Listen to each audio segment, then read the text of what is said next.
All right, picture this. It was the late 90s, and we were both fresh-faced college kids studying our tails off at Harvard. Me, Ella, female, 41, and him, Rashid, male, 47. We were the dynamic duo, acting our classes, sharing pizza at 2 a.m., and, well, falling in love. You know how it goes in those college days, right? Late night study sessions turn into those cliche love stories. Yeah, we were head over heels. And trust me when I say he was perfect, like in every possible way. He treated me like a princess and was always telling me how much he loved me. But here's the kicker. While I was all in, ready to tie the knot and start our happily ever after, Rashid was dragging his feet. And it wasn't just a case of cold feet. It was like he had planted himself in cement shoes. Every time I brought up the topic of meeting his parents or, God forbid, getting hitched, he'd get this weird, distant look in his eyes. It was as if he was trying to avoid the topic altogether. So, being the fiery gal I am, I finally couldn't take it anymore. We had this epic argument, and I accused him of lying to me, of hiding something big.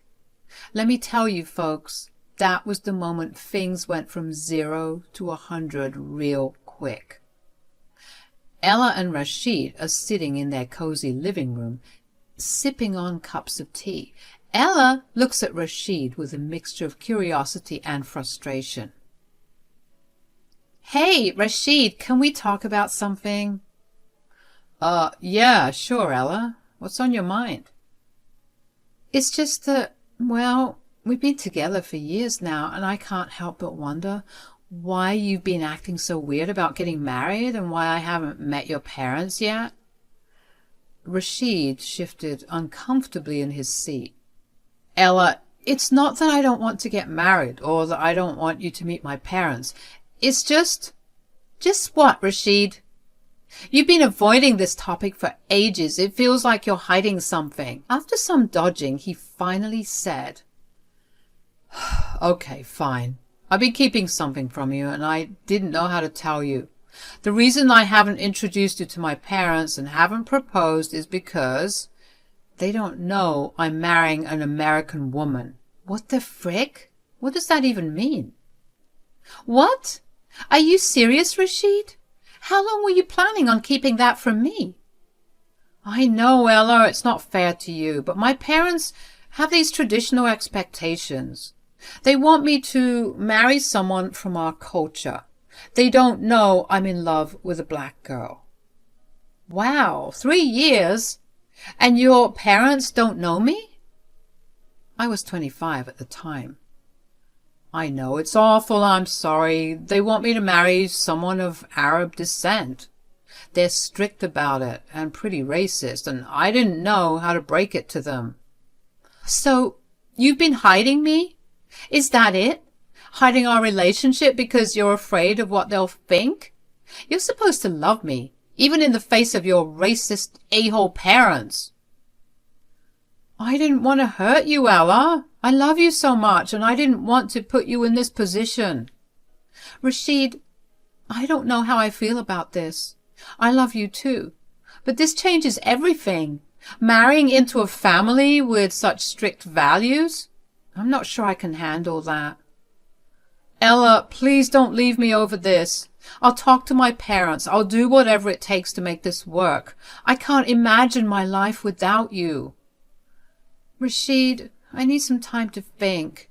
I need to figure out if I'm willing to navigate these cultural differences, and if I can trust you after you kept this from me for so long. I understand, Ella. I should have been honest with you from the start. I'll give you the space you need, but please know that I'm willing to fight for us. I was torn, y'all. On one hand, I loved Rashid with all my heart, and I thought he felt the same. But on the other hand, I couldn't help but wonder if I was ready to jump into a family with such strict values and expectations. Plus the fact that he had kept me hidden like some sort of secret agent had me feeling uneasy, even if I could understand why he did it. I mean, relationships are all about honesty and trust, right? And it seemed like we were starting ours on shaky ground. I needed some time to think things over, to figure out if I could handle being part of a family that might never fully accept me. So after that heart-wrenching conversation, I decided I needed some space to clear my head. Let me tell you, those weeks apart from Rashid were the toughest of my life. I was down in the dumps, more depressed than I'd ever been. But in my heart, I knew Rashid was my person, my perfect match, and I couldn't imagine my life without him. And so, like a fool in love, I went back to him, telling him that I'd do anything with him or for him for the rest of my life. Ick. After we got back together, we did our best to come up with a solution, but everything was sounding kind of scary. After much soul-searching, Rashid and I decided to take a rather unconventional route. We'd get hitched secretly without his parents knowing. This was Rashid's way of proving that he really loved me. Because Rashid was still scared of his parents, he said he would vaguely tell them he'd found a nice girl from a good Lebanese family, conveniently leaving out the part that I was black and that we were already a married couple. The plan? To surprise his parents by bringing me to Lebanon when the time was right, and convince them that we had spent enough time together and that it was true love. We were hoping for something from a fairy tale, I know. Our scheme was to savor the blissful married life for at least a year before properly revealing everything.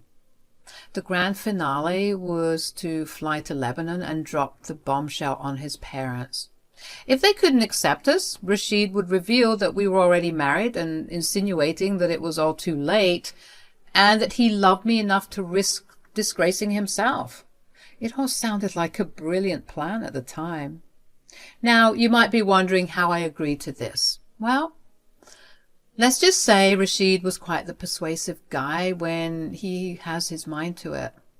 And maybe, just maybe, I was so head over heels in love that I let my better judgment slip away. Oh, time flies when you're having fun, doesn't it? That year of enjoying our lives as a married couple went by in a flash. Everything felt perfect, and Rashid made sure I knew how much he loved me. He reassured me time and time again that he would always choose me in the end. But as that first year ended and we got into our second, I couldn't help but wonder when we'd make the trip to Lebanon. He wasn't making plans like he said he would. I'd brought it up a few times, and each time Rashid seemed to put it off. He'd get all nervous and wary, saying he needed more time, that the longer we waited, the better. He believed that being married for a longer period would prove to his parents just how committed we were. And to be honest, we were really enjoying our time together, and we were procrastinating that impending wrath that we'd get. Our love was stronger than ever, and the thought of facing his parents' reaction was daunting. So against my better judgment, I agreed to wait one more year, but no more than that. I couldn't deny that a part of me wanted to believe that Rashid was right, that more time would make things easier. So that's what happened. We continued our lives as a happily married couple, cherishing every moment together while I counted down the days until our journey to Lebanon. During that time, I decided to take matters into my own hands. I was determined to make a good impression on my strict in-laws, and I thought learning Arabic might be the way to do it. So I dove headfirst into learning the language, and let me tell you, it was no easy feat. I spent hours poring over books, listening to podcasts, and practicing with Rashid whenever I could. I was on a mission to prove to his parents that I was serious about him and their culture. By the end of the year, too, I was nearly fluent in Arabic, and I thought, this is it. They'll surely be ready to meet me now. But Rashid, well, he was still hesitant. It felt like he was dragging his feet again, and I couldn't understand why. I mean, I had put in all this effort to learn their language, spending hours learning about Lebanese culture and how to cook Lebanese food, just to embrace their culture and prove my worthiness as a good daughter-in-law. And yet, he was still stalling. I knew I had to put my foot down. It was time for us to face the music, especially after I overheard conversations between Rashid and his parents. They were wondering when he would finally bring his dear wife to Lebanon. It was as if they were growing impatient too, and I couldn't let this go on any longer. Rashid, we've been patient long enough. When are you going to bring her to Lebanon? I want to see this girl. Yes, son, it's been 2 years now. I'm sure her family is impatient as well. Mom, Dad, I promise. I've been thinking about it. It's just that... No more excuses, Rashid. We deserve to meet your girlfriend. Too much time has passed. We've waited long enough, son. It's time to introduce her to the family. Rashid mumbled some more things about booking the tickets, and that was that. Well, not long after, we made our way there. So there we were, in Lebanon, ready to face Rashid's family. It took a lot of pushing and a month of planning to get Rashid on board, but we finally made the trip. I was nervous, but mostly I was hopeful that things would somehow work out. When we arrived at his parents' place late at night and revealed that I, Ella, was not only black, but his wife, things got ugly, like really fast. His parents were furious, yelling at him for bringing a girl like this into their home. Rashid tried to defend me, but his family's anger drowned out his words. I didn't back down either. I spoke in Arabic, trying to show that I respected their culture and that I was committed to Rashid, and that their views on Africans, African Americans, were wrong. But it didn't make much of a difference. If anything, they saw me fighting as defiance. Myra and Malik were beyond angry, calling Rashid a disgrace and making racist comments about me. It hurt. I'm not going to lie. And even though I cried, I stood my ground. I had expected Rashid to stand up for us, to tell his parents that he'd always choose me even if they didn't accept us, even though he reassured me time and time again that he would if he needed to. But he didn't. Instead, he was apologizing to them as if he wanted to make peace. It hurt, because I had hoped he'd fight for our love, or at the very least fight for my dignity as a human being, but he seemed to be siding with his parents, even when they were being so unfair and racist and rude. At that moment, I realized I might have been too hopeful and naive to think our love could conquer everything. It was a tough pill to swallow, and I felt hurt and betrayed. Not just by Rashid's parents, but by Rashid himself. After being shown the door at his parents' place in Lebanon, Rashid and I had to book a hotel room, which was our plan B all along. But instead of celebrating our newfound independence away from that toxic part of the family, as was planned, we found ourselves arguing. I couldn't help but ask Rashid why he didn't stand up for me like he said he would. Rashid's response was that he had panicked, and the reality of the situation was nothing compared to the worst-case scenario he had envisioned.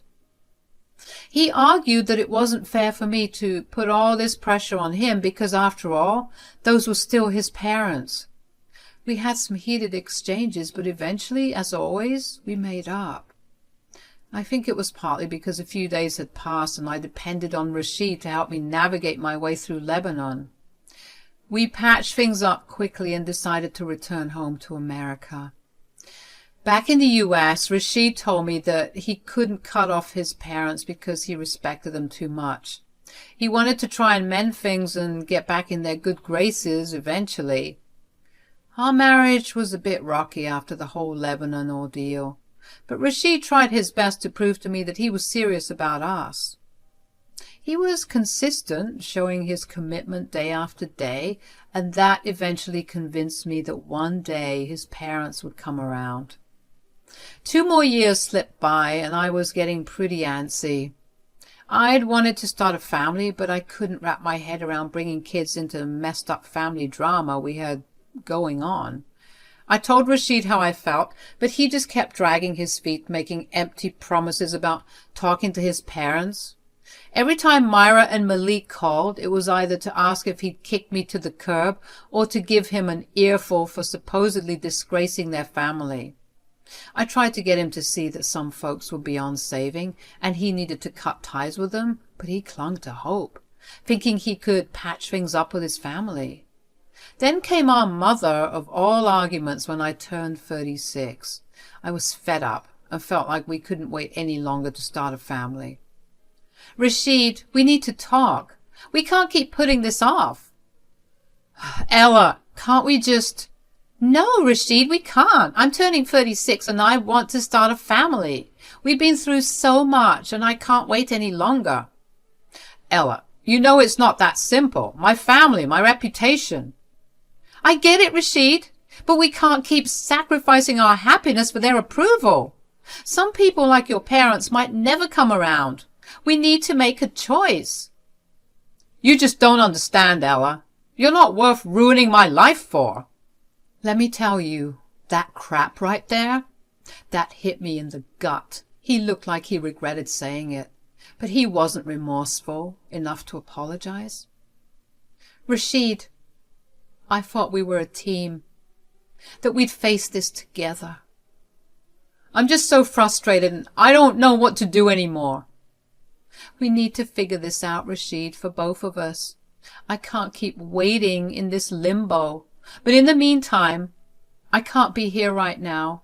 I have to think. I couldn't stand to be in the same house that night. I needed some space to sort out my feelings and heal from the emotional wounds our argument had caused. So I decided to rent a hotel room, putting some distance between Rashid and me for a while. I had hoped Rashid would come back to me, that he'd apologize, that he'd take me back and cut ties with his parents to show his commitment to us. But days turned into weeks, and Rashid didn't make the move I longed for. Staying there for 3 weeks, I felt like I was stuck in a never-ending cycle of depression and anger. It became clear to me that I couldn't keep living like this. The pain of waiting and the constant doubt about Rashid's intentions had become unbearable.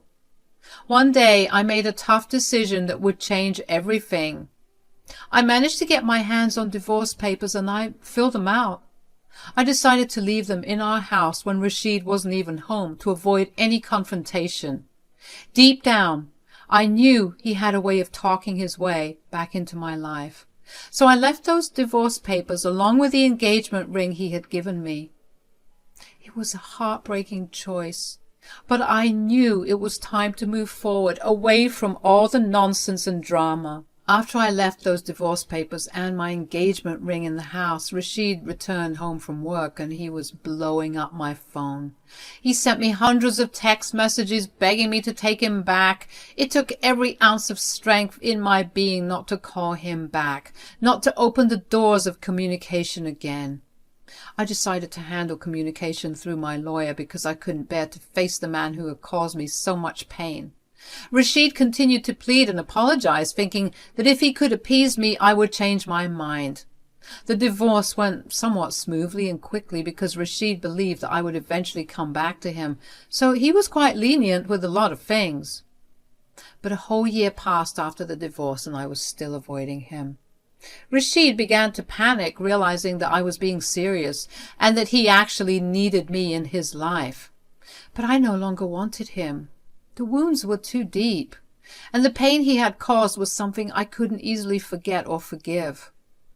4 more years flew by, and now I was 41, living my best life, dating around, and thoroughly enjoying my late 30s. Those years had brought a sense of freedom and happiness that I hadn't felt in a long time. I had built a new life for myself, one that didn't revolve around the turmoil that had once defined my relationship with Rashid.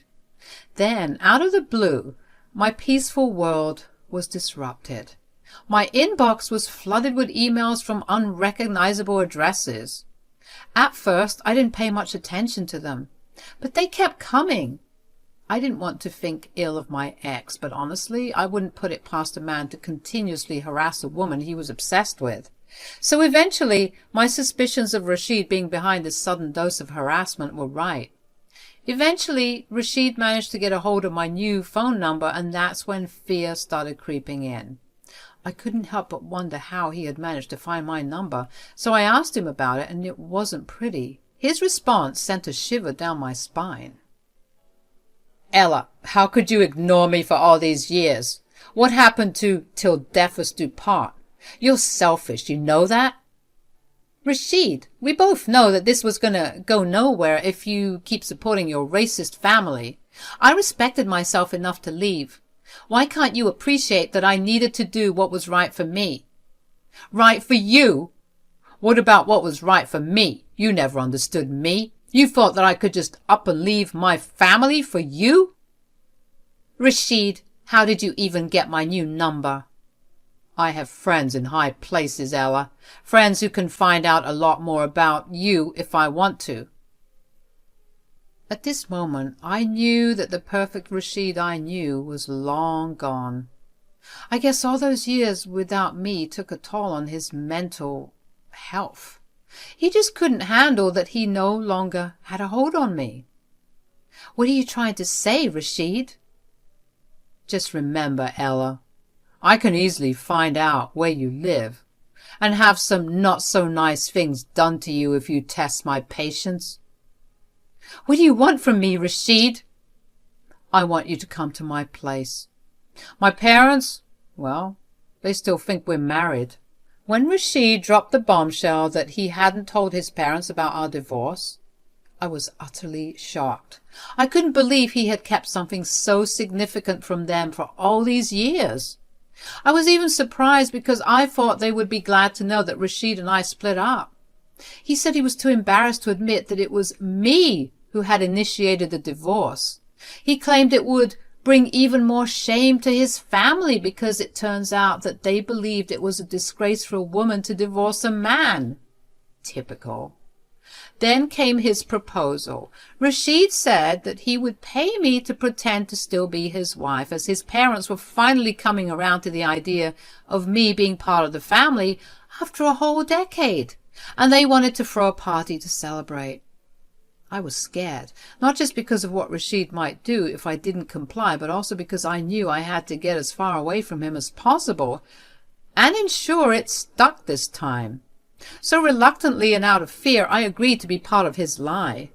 Little did he know that I had a plan brewing, one that would hopefully allow me to break free from this twisted web of deception and manipulation for good. The day of the party finally arrived, and I showed up as I had promised. The night before, Rashid had sent me $4,000 as a down payment for my participation, with the promise of the remaining sum after the party ended, provided he was satisfied with my performance of pretending to still be in love with him. As I walked into the party, I was taken aback by Myra and Malik's unexpected excitement. Their warm greetings and friendly gestures were a stark contrast to the hostility I had grown accustomed to over the years. It left me feeling off-kilter, like something wasn't quite right. Myra and Malik even made a little speech to the partygoers expressing their enthusiasm about having me back in their lives after so many years of what they referred to as misunderstandings.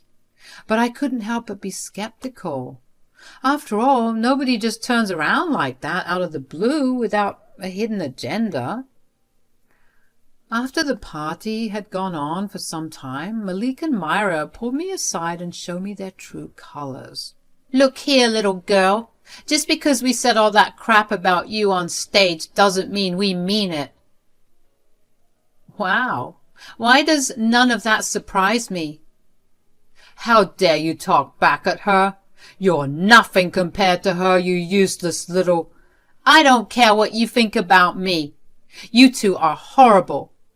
"How dare you? I should slap you right now." "Go ahead. I'll have you in handcuffs quicker than you can say, I'm a racist piece of. Because of my shouting, some heads were being turned, and before I knew it, Rashid bolted over trying to de-escalate the drama. What the hell do you think you're doing? Teaching your parents some manners. Myra reached out as if to slap me, but Malik held her hand, telling her, not here, in Arabic. We called you here to tell you that we are tired of being distant from our son, even though he's made this foolish decision to marry someone like you. We don't want to keep him out of our lives forever. But if you think you can earn our good graces so easily, you have another thing coming.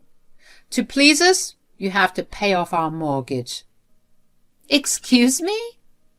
You heard me. If you want any part of our life, then you have to pay off our mortgage. Yeah, pay off our mortgage. Then maybe we'll consider accepting you into this family. Are you kidding me? You want me to pay off your mortgage to be accepted by you? You've got some nerve. Myra and Malik went back and forth, saying that the only way they'd accept me was if I bought their love. And you want to know the funny thing? They weren't even doing this because they were poor. In fact, they were pretty loaded. They were doing this just to humiliate me. I was getting sick and tired of their God complex, and I didn't care about getting the rest of the $4,000. I knew I had to make my move and get my revenge. You two are so delusional. I divorced Rashid 5 years ago, and I couldn't care less about your approval. Myra and Malik were stunned. Their jaws were on the floor, and then they turned to Rashid with disgust. You've brought so much shame to this family, Rashid. You mean to tell me that she divorced you? We moved to America just to be closer to our idiotic son. Rashid tried to do some damage control, but it was too late. Malik and Myra were furious, their faces twisted with anger and embarrassment. They left the party early, their voices filled with resentments as they vowed to never speak to their son again because of what they perceived as his stupidity. Rashid, overwhelmed by the drama of it all, burst into tears. Embarrassing, I know. His biggest fear had just come to pass. The exact thing he had been trying to fight for all these years backfired, and I couldn't have been happier. He threatened to ruin my life, but I had one more surprise in store. I revealed the restraining order I got against him, letting him know that if he even tried to step within 100 yards of me, I would get him locked up. I left that man sobbing. I walked away feeling everything from relief, vindication, and a sense of empowerment. After all the pain and crap he had put me through, I couldn't help but let out a laugh at the sight of seeing him suffer so much.